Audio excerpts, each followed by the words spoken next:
Hello friends, online take information চ্যানেলে আপনাদের সকলকে জানাই স্বাগতম। আমি নাজমুস। আজ ইতিমধ্যে সকল রাজ্য এবং দেশবাসীর জন্য উঠে এসেছে বাছাই করা 20টি একাদম লেটেস্ট আপডেট। এর সাথেই রয়েছে আজকের সব থেকে বড় খবর, জ্ঞানব্যাপীর পর ফের বড়সড় রায় দিল উত্তরপ্রদেশ আদালত। বিগত 53 বছরের আইনি লড়াইয়ের অবসান। মসজিদের পর এবার মাজার এলো হিন্দুদের দখলে। লাক্ষাগৃহ মামলায় মহাভারত সময়কার যৌতুগৃহকে মান্যতা দিল উত্তরপ্রদেশের বাগপাতের জেলা দায়রা আদালত। 5 দশকের বেশি সময় ধরে মামলা চলার পর বিতর্কিত 108 বিঘা জমির মালিকানা হিন্দু পক্ষের হাতে তুলে দেওয়া হয়েছে। এমনকি মাজারের মালিকানাও হাতে তুলে দিল আদালত। অন্যদিকে আবার তৃতীয়বারের জন্য ক্ষমতায় এলে একের পর এক বড় প্রতিশ্রুতি প্রধানমন্ত্রীর। অপরদিকে আবার তোপ ইন্দিরা এবং জওহরলাল নেহরুকে দাবি করা হচ্ছে তৃতীয়বারের জন্য যদি ক্ষমতায় আসে ভারতবর্ষের যত প্রাচীন স্মৃতিসৌধ রয়েছে বা যত প্রাচীন মন্দির রয়েছে, ধর্মীয় স্থান রয়েছে যা মুসলিমদের দখলে বা অন্য কারো দখলে রয়েছে, সেগুলোকে ফিরিয়ে আনা হবে। প্রত্যেককেই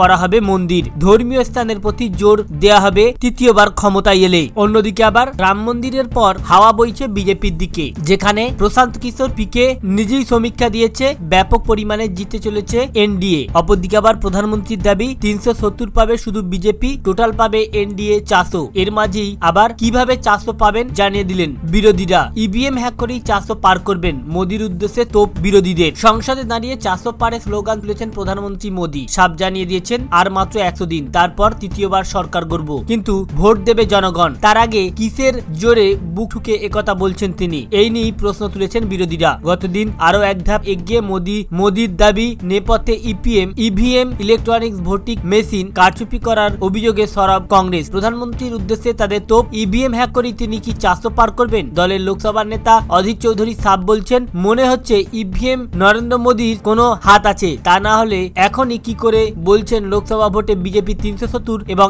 এনডিএ 400 পাবে। এর সাথেই লোকসভা নির্বাচন যত আগে আসে ততই যেন চাপ বাড়াতে চলেছে সিবিআই ইডিকে বিচারপতিরা। একদিকে তোপ দেখেছেন, যদি এভাবে মামলা চালান বা যদি এভাবে তথ্য প্রমাণ দিতে দেরি করেন বা যদি এত গাফিলতি করেন, তাহলে পার্থ থেকে অনুব্রত বা আরো শিক্ষা নিয়োগের সঙ্গে দুর্নীতিতে যুক্ত যারা রয়েছে তারা সবাই ছাড়া পেয়ে যাবে। অপরদিকে আবার লিভস অ্যান্ড বাউন্সের আরো সম্পত্তির হদিস। তৃণমূলের সর্বভারতীয় সাধারণ সম্পাদক অভিষেক বন্দ্যোপাধ্যায়ের কোম্পানি লিভস অ্যান্ড বাউন্সের আরো সম্পত্তির হদিস পাওয়া গেছে। মঙ্গলবার হাইকোর্টে একথা জানিয়েছে তদন্তকারী সংস্থা ইন্টারফোর্স ডিরেক্টরেট। প্রাথমিক নিয়োগ সংক্রান্ত মামলায় অভিষেকের সংস্থা লিভস অ্যান্ড বাউন্স নিয়ে মঙ্গলবার হাইকোর্টে এই সংক্রান্ত তথ্য জানান ইডির আইনজীবী। বিচারপতি অমৃতা সিং এর বেঞ্চে এই সংক্রান্ত শুনানি হয়। আগামী 12 মার্চ এই মামলার পরবর্তী শুনানি হবে। কলকাতা হাইকোর্টের মঙ্গলবার শুনানি পর্বে ইডির আইনজীবী ধীরাজ ত্রিবেদী জানান, আরো কিছু সম্পত্তি চিহ্নিত করা হয়েছে, সেগুলি বাজেয়াপ্ত করার প্রক্রিয়া শুরু হয়েছে। তখন ইডির উদ্দেশ্যে বিচারপতি সিংহ বলেন, সম্পত্তি চিহ্নিত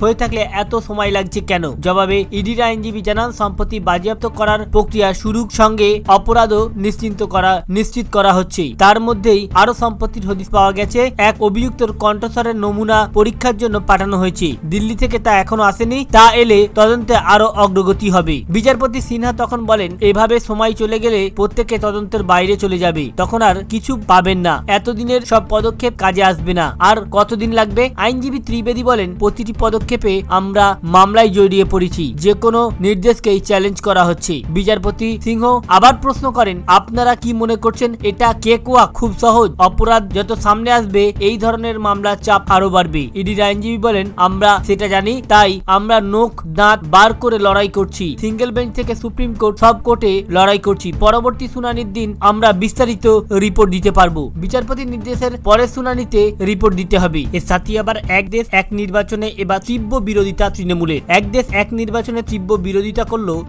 তৃণমূল সহ বিজেপি বিরোধী দলের নেতৃত্ব। গতদিন এক দেশ এক ভোট সংক্রান্ত হাই লেভেল কমিটির চেয়ারম্যান তথা প্রাক্তন রাষ্ট্রপতি রামনাথ কোবিন্দের সঙ্গে সাক্ষাৎ করে বিরোধী দলের নেতৃত্ব। বাংলার মুখ্যমন্ত্রী মমতা বন্দ্যোপাধ্যায়ের নির্দেশে তৃণমূলের তরফ থেকে দেখা করেন দুই সাংসদ সুদীপ বন্দ্যোপাধ্যায় ও কল্যাণ বন্দ্যোপাধ্যায়। বৈঠক শেষে সুদীপ বন্দ্যোপাধ্যায় জানান, আমরা কোনোভাবেই এক দেশ এক নির্বাচনের পক্ষে নয়, বরং দল বদল আইন কেন্দ্রে আরো কঠোর করুক। আসলে এক দেশ এক নির্বাচনের আড়ালে কেন্দ্রীয় সরকারের লুকোনো মতলব রয়েছে। সিপিএম এনসিপির মতো বিজেপি বিরোধী দলের নেতৃত্বেও এই পরিকল্পনার বিরোধিতার করে বলে জানা গিয়েছে। এর সাথে আবার লোকসভা নির্বাচন হতে পারে কবে, এ নিয়ে যখন আবারও জল্পনা তৈরি হয়েছে। কখনো 16 এপ্রিল তো কখনো আবার 10ই মার্চ ঘোষণা করা হতে পারে, আবার কখনো ফেব্রুয়ারি মাসের শেষের দিকে। ঠিক এই সময়তেই আজকে লোকসভা নির্বাচন কবে হতে পারে এ নিয়ে রয়েছে আরো একটি বড় খবর। খবর। বলা হচ্ছে আগামী 10ই মার্চ নিঘণ্ট ঘোষণা হতে পারে লোকসভা নির্বাচনের, অর্থাৎ মার্চ মাসের 16 তারিখেই জানা যাবে কবে হতে পারে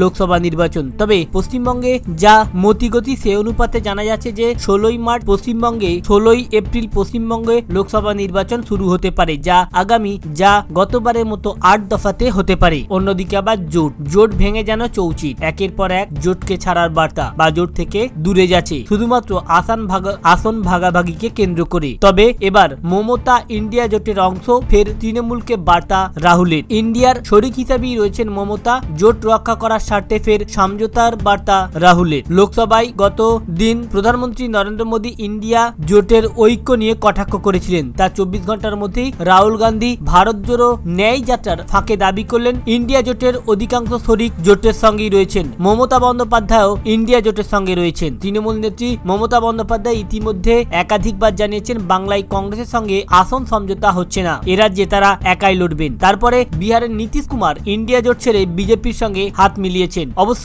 রাহুল এদিন বলেছেন এমনটা মোটেই নয় যে ইন্ডিয়া জোট থেকে অনেক শরিক দল বেরিয়ে গিয়েছে। কংগ্রেসকে গত কয়েকদিনে তীব্র আক্রমণ করছেন মমতা, এমনকি কংগ্রেস লোকসভা ভোটে 40টি আসন পাবে কিনা ঠিক নেই, এমনও মন্তব্য করেছেন। যদিও তৃণমূল নেত্রী বক্তব্য প্রসঙ্গে ঝাড়খণ্ডে এদিন রাহুলের ব্যাখ্যা, যদি আপনারা মমতাজির বিবৃতি দেখেন তিনি ইন্ডিয়া জোটের শরিক হিসাবে রয়েছেন, অধিকাংশ অন্য দল যারা ইন্ডিয়া জোটের শরিক ছিল তারা জোটে রয়েছেন। নীতিশ কুমার অবশ্যই ইন্ডিয়া জোট ছেড়ে বেরিয়ে গিয়েছেন, তাই তিনি বিজেপির হাত ধরেছেন। আপনারা অনুমান করতে পারেন এর পিছনে কারণ কি, তার সংযোজন। তবে ঠিক আছে, আমরা বিহারে ইন্ডিয়া জোটের শরিকেরা মিলে লড়বো। এখনো আসন সমঝোতা নিয়ে দর কষাকষি চলছে, ফলে অনেক রকম অবস্থান নেবে। অপরদিকে ইতিমধ্যে রাজ্যে শুরু হয়েছে বাজেট অধিবেশন, ইতিমধ্যে বিধানসভায় শুরু হয়েছে বাজেট অধিবেশন, আর আগামী কাল পেশ হতে চলেছে রাজ্য বাজেট, যেখানে কেন্দ্রীয় বাজেটের বঞ্চনার শিকার হয়ে পশ্চিমবঙ্গের সাধারণ মানুষদের জন্য একাধিক সুবিধা পেতে পারে রাজ্যবাসী, সেদিকে তাকিয়ে রয়েছে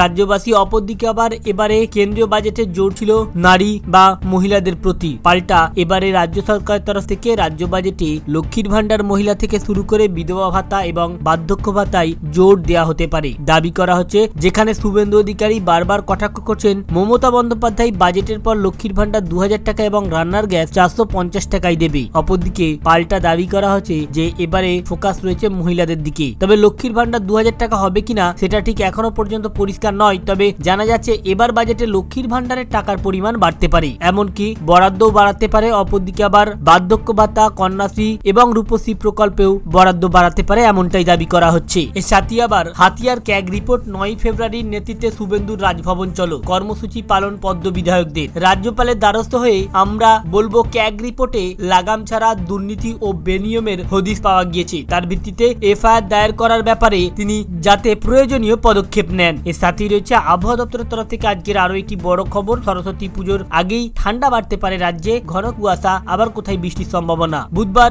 আজ 8টি জেলায় ঘন কুয়াশা সতর্কতা জারি করা হয়েছে, সব জেলায় হালকা থেকে মাঝারি কুয়াশা পড়বে, সেই সঙ্গে বৃষ্টিপাতেরও সম্ভাবনা রয়েছে কয়েকটি জেলায়। তবে সরস্বতী পুজোর আগে রাজ্যে কেমন থাকবে আবহাওয়া তা নিয়ে ইতিমধ্যে জানানো হচ্ছে। দক্ষিণবঙ্গের জেলাগুলিতে অর্থাৎ হাওড়া, হুগলি, উত্তর 24 পরগনা, দক্ষিণ 24 পরগনা, পূর্ব মেদিনীপুর, পশ্চিম মেদিনীপুর, বাঁকুড়া, বীরভূম, মুর্শিদাবাদ, নদিয়া এই জেলাগুলিতে হালকা শীতের আমেজ থাকতে পারে, তবে বৃষ্টির কোনো সম্ভাবনা নেই। অন্যদিকে আবার রাজ্যে আসে কমিশনের ফুল বেঞ্চ, লোকসভা ভোটের প্রস্তুতি শুরু। লোকসভা নির্বাচনের বেশি দিন বাকি নেই, রাজনৈতিক দলগুলি ময়দানে নেমে পড়েছে, ইতিমধ্যেই পিছিয়ে নেই রাজ্যের দলগুলি, জেলায় জেলায় প্রচার শুরু হয়েছে। এর মধ্যেই কমিশনের আধিকারিকদের রাজ্যে আসার খবর এবার প্রকাশ্যে এসেছে।